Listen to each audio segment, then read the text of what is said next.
Gideon Levy of Haaretz. It's an honor always, Gideon, to have you on the show. Well, here we go again. Another election. Thank you very much. It's always a pleasure to be with you, George. A great honor.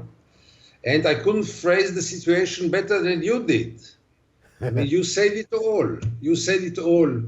We are playing a masquerade in which there is opposition and coalition, and there is left and right.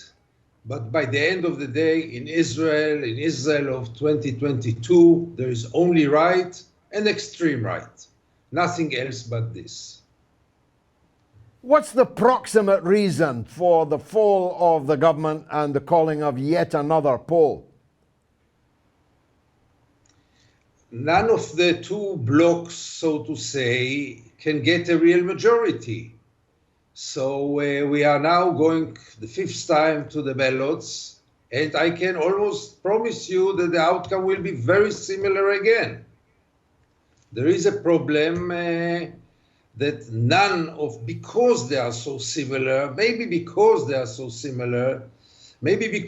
no one of them carries anything new or any vision for change, therefore the whole system is really stuck. And when I say stuck, I mean deeply stuck. We are in a deadlock. It's a very serious situation that a country at the epicenter of so many swirling potential conflicts with Lebanon, with Iran, with the incipient problem of millions of occupied Palestinians is essentially ungovernable, Gideon.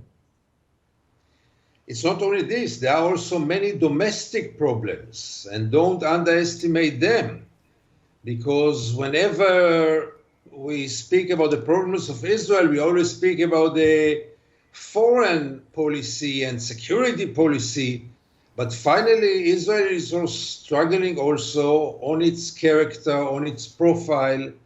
We are dealing still with an immigration society which never decided what do they want to be, with this inherent contradiction between being democratic, so to say, and being a Jewish state, so to say. Both can never go together.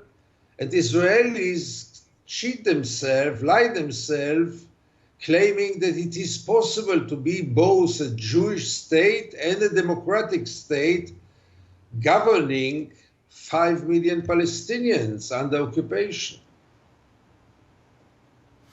It is, of course, the fundamental contradiction, but one name seems to be, I don't know if you're familiar with Blackpool Rock. It's a sickly confectionery product that has letters, words written all the way through it. And if Israel were a stick of Blackpool Rock, it would have the name Netanyahu running through it. The crocodile, he's still there, isn't he? And his jaws are wide open, hoping that power is going to fall back into those jaws. Not only hoping, he carries now the best chances, because right now, as close as this is between the two blocs, still all the polls show that if there will be a clear majority, it will be on the side of Netanyahu. So he is there. All Israeli politics in the last 15 years is under his shadow, and he doesn't show any signs of disappearing, and maybe we will continue to live under his shadow. And that's one of the reasons why the system is so stuck, because he's putting his very heavy and wide shadow over the political system. He is the most beloved Israeli prime minister ever and the most hated prime minister ever. And this has some consequences. Now, the last time we spoke about him, he was facing criminal charges. And I remember we discussed if he were to succeed in the election, he might be able to kick the can down the road on those charges. What's the status of all that now? Nothing changed, George. That's part of the problem, that we are still in the same place. The trial is still going on. I must say that at least part of the charges were not proven until now. It seems that he will be convicted, but not for bribery. But maybe it's too early to say. But there are some cracks, there are some doubts about this trial, and we'll see how it will end. It will take another many months and maybe few years until this will be over.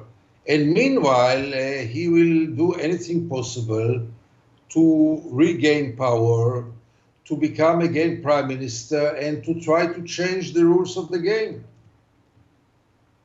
Now, the acting prime minister, I suppose he still is, the man who fell from power so quickly, Naftali Bennett, what's the country's verdict on his interregnum? No, on Friday at dawn, he was replaced by Yair Lapid. So we have now a new prime minister. According to a political agreement between the two, they were partners. Yair Lapid is secular, while Naftali Bennett is Orthodox.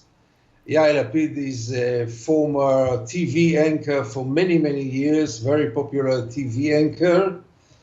And it is another challenge to see if he's capable at all to run a quite complicated country like Israel. So today he concluded his first day in office. I think it's too early to judge, but he will do his best in the coming 4 months, because the elections are in 4 months, and he stands in the front of the government, which is an interim government. It's not a permanent government until the elections. He will try to do something to impress the Israelis that he is capable of running this country. I have my doubts. Now, the last time again that we spoke, the so-called Israeli Arabs, the Palestinian citizens of Israel, seemed to make their most significant impact in the election result. They joined the then governing bloc, made the difference, I think. They wouldn't have been able to form a government without them. Where stand they now in this great battle? Unfortunately, the joint list, which is the list which combined all the Israeli-Palestinian parties together, split it between the Islamic Party and the secular parties. And the Islamic Party joined this government from the outside, but they are supporting the government and they are part of the coalition, which is quite sensational in the history of Israel because it never happened before. But also this is very, very fragile because they are facing a lot of attacks both by Israeli Palestinians and by Jewish nationalists. And I'm not sure that they will make it in the coming elections. Time will show. Right now, part of the Israeli Palestinians are part of the coalition, part of them are in the opposition. And as it looks now, I'm very afraid that very few Israeli Palestinians will go to the ballots in 4 months because they are quite sick and tired of promises and of their own politicians who did not deliver the goods. Now, once upon a time, I'd have asked you what the impact of all of this has on the peace process. But you and I at least know there's no such thing as a peace process. It's much worse than this, George, because I claim that there was never a peace process. I mean, we are dealing with the longest peace process in history, with endless peace conferences, endless peace plans, which repeat themselves one after the other. But really, after 55 years of occupation, after decades of peace process, it's really time at least to admit the truth that Israel had never an intention, a serious intention, to put an end to the occupation. It's time to realize that the occupation is not a temporary phenomena. It is there to stay. And if the occupation is not temporary, the consequence is very clear. Israel should be defined as an apartheid state. Because if it's not temporary, if it's permanent, Israel cannot be considered anymore as a democracy. It's grim indeed. I'm sure we'll talk again before the polls, Gideon. It's an honor, as always. You're an officer and a gentleman. Thank you very much indeed for joining us on the mother of all talk shows.